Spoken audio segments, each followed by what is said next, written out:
અને સમાચારો જોઈએ વિસ્તારથી સૌથી પહેલા વાત કરવી છે બીઝેડ કૌભાંડની। બીઝેડ કૌભાંડ 6000 કરોડનું આ કૌભાંડ ભૂપેન્દ્ર ઝાલા ભૂગર્ભમાં ઉતરી ગયો છે। આગોતરા જામીન માટે અરજી કરી હતી, પણ હવે તેના ભાઈ રણજીતસિંહની અટકાયત કરી લેવામાં આવી છે। સીઆઈડી ક્રાઇમે રણજીતસિંહની અટકાયત કરી છે અને તેની પૂછપરછ શરૂ કરી છે અને પૂછપરછમાં ચોંકાવનારા ખુલાસા પણ થઈ શકે છે। ભૂપેન્દ્રસિંહ સાથેના સંપર્ક અંગે પણ તેની પૂછપરછ થઈ શકે છે। ભૂપેન્દ્ર ક્યાં છે, એ ક્યાં સંતાયો છે, એ પણ એક મોટો સવાલ છે, કારણ કે આટલા દિવસ થઈ ગયા પણ હજી સુધી એનો કોઈ જ અત્તોપત્તો નથી। આગોતરા જામીન માટેની એની અરજી આવે છે, કોર્ટ દ્વારા એ ફગાવી દેવામાં આવે છે, પણ તેમ છતાં પણ તેનો કોઈ જ અત્તોપત્તો નથી। સાથે જ એના રોકાણકારો પણ સામે નથી આવી રહ્યા। 300 થી વધારે રોકાણકારોની પોલીસ અત્યાર સુધીમાં પૂછપરછ કરી ચૂકી છે અને હવે ભૂપેન્દ્ર ઝાલાના ભાઈની અટકાયત કરવામાં આવી છે, ત્યારે મોટા ખુલાસા થઈ શકે છે। ક્યાંથી કેવી રીતે ઝડપાયો અને શું તેની પાસેથી ચોંકાવનારા ખુલાસા થઈ શકે છે, હિરેન પાસેથી જાણીએ। હિરેન,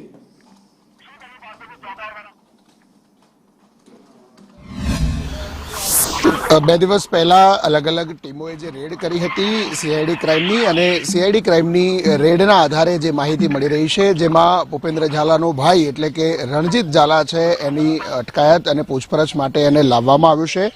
એની પાસેથી પણ કેટલીક માહિતીઓ જે છે એ સીઆઈડી ક્રાઇમની ટીમ છે તે પૂછપરછ કરી રહી છે। જો કે ફરિયાદમાં અને સીધી રીતે એનો કોઈ રોલ ન હોવાને કારણે એની ધરપકડ કરવામાં નથી આવી, માત્ર એની પૂછપરછ સીઆઈડીની ટીમ છે તે કરી રહી છે। આ ઉપરાંત કેટલાક આર્થિક વ્યવહારો છે, એ આર્થિક વ્યવહારોની બાબતમાં પણ તપાસ ચાલી રહી છે। એમના પરિવારમાં અન્ય કોના નામે મિલકત છે એની તપાસ અને પૂછપરછ એની પાસે કરવામાં આવી રહી છે।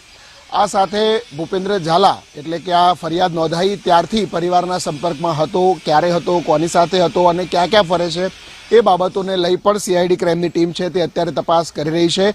આ ઉપરાંત 95 કરોડ રૂપિયાનો જે વહીવટ છે, આર્થિક બાબતોના જે હિસાબ છે એ વધુ મળી આવ્યા છે। અગાઉ પણ 600 કરોડની આસપાસનો હિસાબ છે તે સીઆઈડી ક્રાઇમની ટીમને મળ્યો હતો।